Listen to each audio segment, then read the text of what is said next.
Sunday ஜாலியாக இருக்கவங்களோட Monday office போகணுமா அப்படின்னு அழுகிறவங்க தான் அதிகம். நான் 2வது கேட்டகரி தான். எனக்கு வந்து சாட்டர்டே வந்து நல்லா நைட்டு 12 மணி 1 மணி வரைக்கும் ஃபோனை யூஸ் பண்ணிக்கிட்டேன்.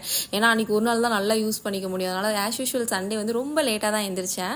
பட் எப்பயும் எந்திரிக்கிறத விட கொஞ்சம் சீக்கிரமாக தான் எழுந்திரிச்சேன். நைட் காலையிலே சொல்லிட்டேன், சிம்பிளாக தான் ப்ரிப்பேர் பண்ணுவேன். ஏன்னா வீடு வந்து குப்பை கிடங்கு மாதிரி இருக்குது. ஏன்னா லாஸ்ட் வீக் நவராத்திரி பூஜா, ஆஃபீஸ்லேருந்து வந்தோடனே டேரெக்டாக ஷாப்பிங் போகிறது, வீட்டுக்கே வந்துட்டு லேட்டாக தான் வந்தோம், வெளில சாப்பிட்டு தான் வந்தோம். அதனால் கிச்சனே வந்துட்டு ஒரு மாதிரி இருந்துச்சு, வீடு அதுக்கு மேலே இருந்துச்சு. ரொம்ப சிம்பிளாக தான் பண்ணிக்கிட்டேன்.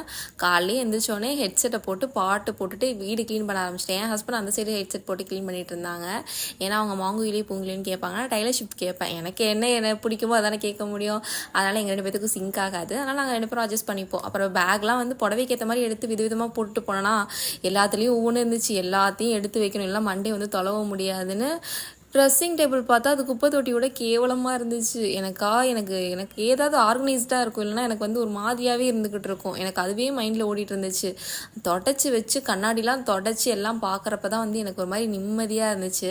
அப்போ சாரீ டெலிவரி ஆயிருந்துச்சு. ஆக்சுவலி இது நவராத்திரிக்கு நான் போட்டிருந்தேன். பட் வந்து என் பர்த்டேக்கு போட்டுக்கிற மாதிரி இந்த டைமில் டெலிவரி ஆயிருந்துச்சு. எதோட மிஸ்மேட்ச் பண்ணுறதுன்னு தெரியல. வச்சு பார்த்துட்டு இருந்தேன். ப்ளவுஸ் ஆல்ரெடி இருந்துச்சு, அதோடய வச்சு பார்க்கலான்னு சொல்லி பார்த்துக்கிட்டு இருந்தேன். ஆக்சுவலி ப்ளவுஸ் தைச்சிட்டு தான் இந்த தடவை சாரியே வந்து நான் போட்டிருந்தேன். அப்புறம் ஃபைனலாக வந்து எனக்கு ரசம் தான். ஆனால் வந்து இதுவே வந்து எனக்கு ஹெவனாட்டாக இருந்துச்சு. ரசமும் வந்து அந்த காலிஃப்ளவர் சில்லியும் வந்துச்சு. சாப்பிட்றப்ப உண்மையாகவே சூப்பராக இருந்துச்சு.